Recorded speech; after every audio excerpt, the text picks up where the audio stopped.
Fate Graphite is a loser, poor gatekeeper for the Vlaric family whose three children Hato, Mimel, and Raphaeli bully him due to their status as holy knights. Unfortunately, Fate's only skill is gluttony that does nothing except leave him starving permanently. The only one to show him kindness is Holy Knight Roxy Hart. Bandits rob the Vlaric house and Fate ends up killing one. To his shock, gluttony consumes the bandit's soul, increasing Fate's strength and granting him the bandit's skills in appraisal and telepathy. Roxy offers to hire him to her Hart family, but he is too scared to leave. Suspecting gluttony might be useful, after all, Fate buys a rusty black sword, realizing with telepathy it is the living magic sword Greed. Raphaeli is revealed to be researching immortality. With Greed's help, Fate slays a goblin pack, absorbing their strength and skills. Greed advises keeping gluttony secret as it is a forbidden skill that goes against divine law. On his way home, telepathy reveals an adventurer kidnapping a young girl to sell to corrupt holy knights for sexual slavery. Despite not knowing how strong the adventurer might be, Fate follows him to save the girl. Fate defeats the adventurer and learns it was Hato planning to buy the girl, Sahara, whom Fate returns to her orphanage. Fate decides to accept the job working for Roxy. Lord Hart dies in battle, so his title passes to Roxy as commander of the Holy Knights, though many doubt she will be capable in the role. Fate begins work as a servant, with Roxy taking a more than casual interest in him, earning disapproval from headmaid Haru. Fate's starvation returns, only now it turns his eyes red. Greed reveals now gluttony has consumed a soul, it will crave them constantly, meaning Fate must kill regularly or gluttony will starve him to death or send him on a mindless rampage. The red eyes are hunger boost, a unique skill that makes him a more skilled hunter/killer until gluttony is fed. Fate slays goblins, hobgoblins, and a goblin king from whom he steals health regeneration to heal injuries almost instantly. In exchange for some of his strength, Greed also levels up and unlocks a new form, a bow that never misses. Fate anonymously donates the Goblin King's loot to the orphanage to help Sahara and her friends. Roxy visits town disguised as a commoner with Fate as her guard. She notes his sword needs maintenance. Roxy sees for herself a holy knight bullying people. To prevent the knight recognizing Roxy, Fate improvises their lovers arguing, then disappear into the crowd. Via telepathy, Fate can tell Roxy enjoys holding his hand. Fate realizes Roxy is looking for information on a suspected lich that slaughtered 100 goblins and a goblin king, panicking the whole city. Fate panics at the thought of knights patrolling the forests, as it will become difficult to feed gluttony without being seen. Roxy is eventually discovered, and deeply saddened people automatically treat her with fear when it is her job to protect them. After visiting a blacksmith to clean Greed, Roxy is angered the Vlaric's plan to hunt the supposed lich without informing her. They encounter the Vlaric siblings tormenting a lost child and leave irritated when Roxy confronts them. Helping the boy find his mother, Fate is reminded of a knight resembling Roxy who helped him after his father died. They return home and are thoroughly scolded by Haru. Needing a way to hunt without being seen, Fate secretly acquires a magic mask. The Vlarics and other knights gather in secret to discuss a place called Gallia. Due to repeated hunting trips, Fate becomes known as Corpse Lich. Roxy invites Fate to the Hart Vineyards to meet her mother, Lady Aisha, who recognizes their mutual crush. Fate learns kobolds always attack the vineyards. He encounters a red-eyed Gallian girl hunting the kobolds, but she cryptically warns he is still immature and needs to kill the kobolds more than she does. Roxy recognizes her as being from the Gallian region where her father died. Roxy leads the kobold hunt, unaware one has evolved into a crowned kobold. Fate decides to hunt it at night so Roxy won't be endangered.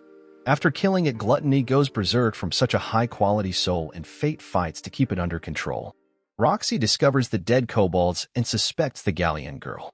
Aisha, who will soon die of chronic illness, secretly charges Fate with supporting Roxy after her death. Fate agrees but feels unworthy. Slaying goblins no longer satisfies gluttony, and hunger boost turns when I read all the time, requiring hiding under an eye patch.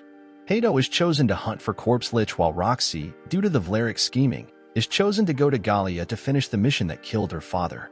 Fate begs her to refuse such an obvious plot against her life, but she agrees to go.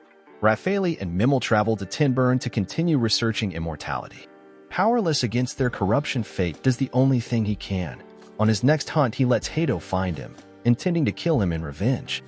Fate reveals his identity to Hato, destroys his holy sword, beats him severely, severs his arms and legs, and then kills him, stealing his skill holy sword technique, which makes Fate a holy knight automatically by law.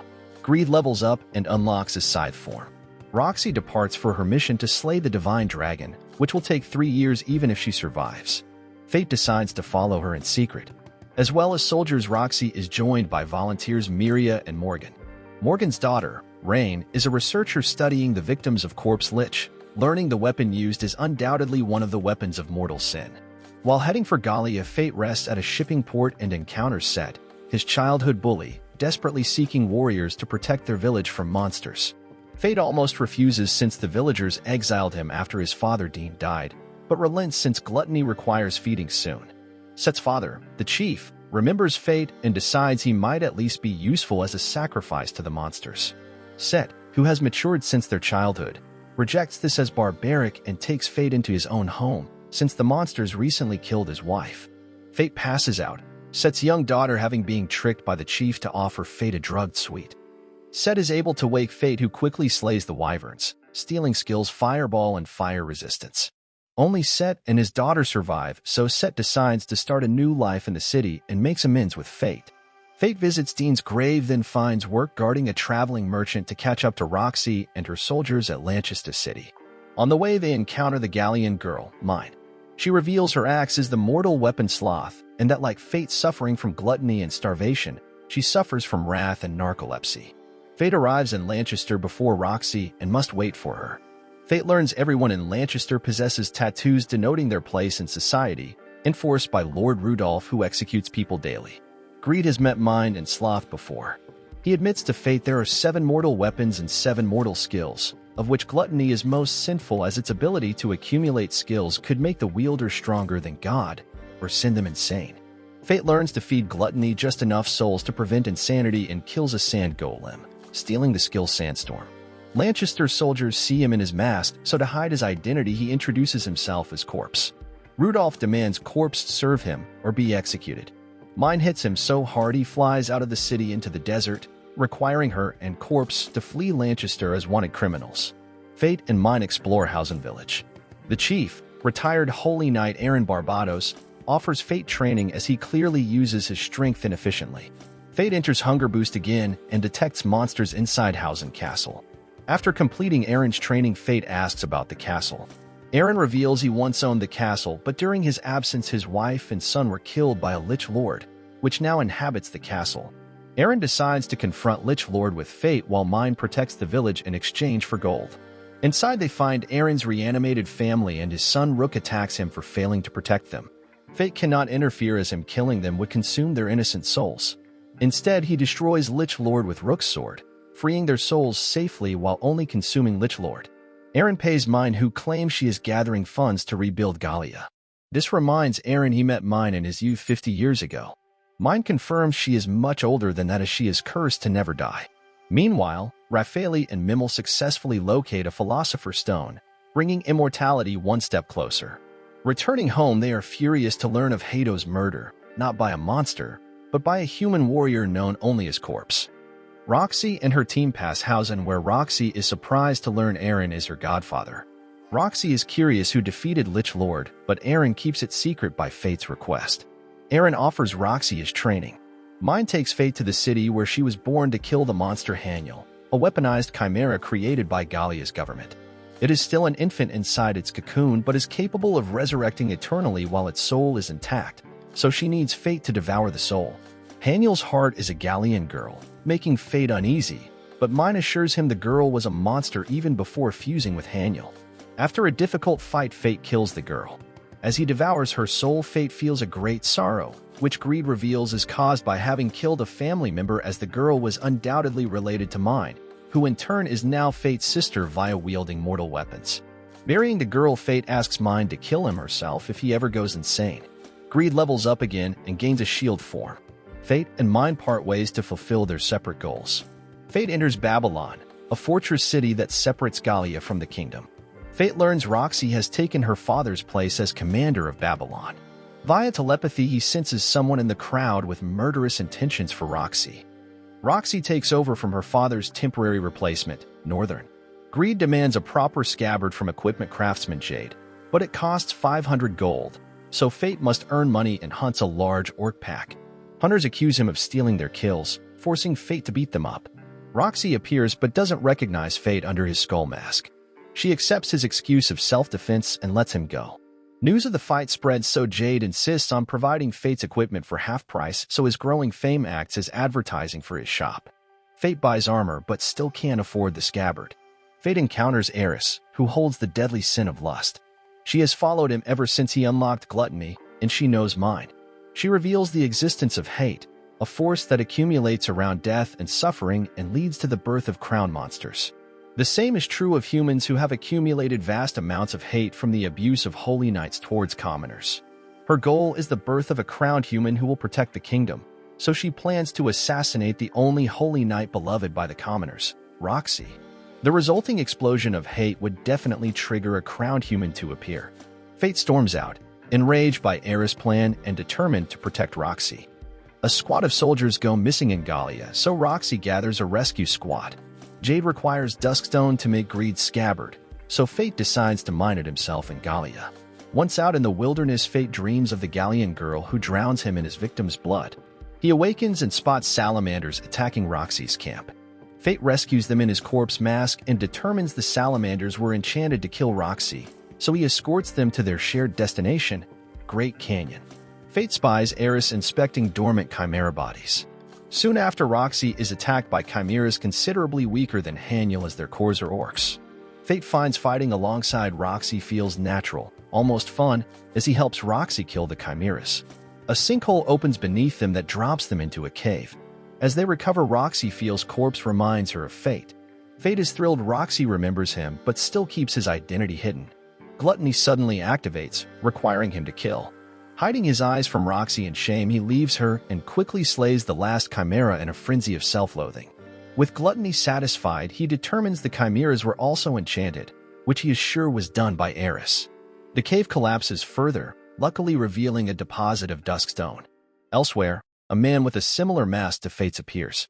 A month later, Roxy confronts Fate, who, since he keeps being challenged to duels, has injured 57 men.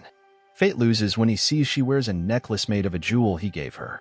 Roxy recognizes he used Aaron's sword style and must be the cursed man Aaron mentioned. Morgan's daughter Rain learns Raffaele has the Philosopher's Stone and fears what he might do with it. A monster stampede called a Death March approaches Babylon. Fate is forced to leave it to Roxy while he focuses on a monster trying to ambush Roxy's army, Crown Slime. Slime is being controlled by the other masked warrior, wielding mortal weapon Envy the Black Gunblade. After defeating Slime, Fate finds his stats are now completely maxed out for a human. Any further increases will put him beyond, into a place known as Domain of E, where only Inhumans can survive. The warrior is immune to Fate's attacks as he has already progressed to Domain of E. Fate willingly enters Domain of E and fights the warrior as equals, destroys his mask, and finds it is Roxy's subordinate Northern. Northern uses a whistle to summon Divine Dragon that killed Roxy's father and sends it to kill Roxy. Fate saves Roxy at the last second, but his mask is destroyed and Roxy finally sees he is Fate. Northern severs Fate's left arm, but Fate stabs him in the back, having used an illusion skill, and devours his soul. He suddenly enters a dream world where the Gallian girl, Luna, informs him for freeing her from Haniel she has been suppressing gluttony for him, but if he devours Divine Dragon he will go irreversibly insane. Fate slays Divine Dragon anyway to protect Roxy. He transfers his power to Greed, unlocking a magic staff form and ensuring when he goes insane he'll be too weak to hurt anyone. As promised, Mine arrives to kill him, but Roxy stops her. Somehow Roxy's presence calms Gluttony, so Fate merely passes out and awakens a week later. Eris and Mine explain Envy had been mind-controlling Northern, so they hid Envy deep inside Gallia away from humans. Eris has abandoned her crowned human plan, but needs Fate's help for her next goal. Fate agrees to go with her as he can feel Gluttony now has some twisted interest in Roxy. He leaves Roxy a letter explaining everything. With Divine Dragon dead, Roxy returns home to the capital. Raffaele is shown going mad from exposure to the Philosopher's Stone. Greed's magic staff form regenerates Fate's missing arm. Eris promises to see him in the capital after he has regrown his power from zero, having given all his existing power to Greed. As Fate sets out to begin hunting monsters again, Greed demands an even finer scabbard to celebrate reaching Domain of E. Thank you for tuning in. If you enjoyed the content, don't forget to like, share, and subscribe. Until next time.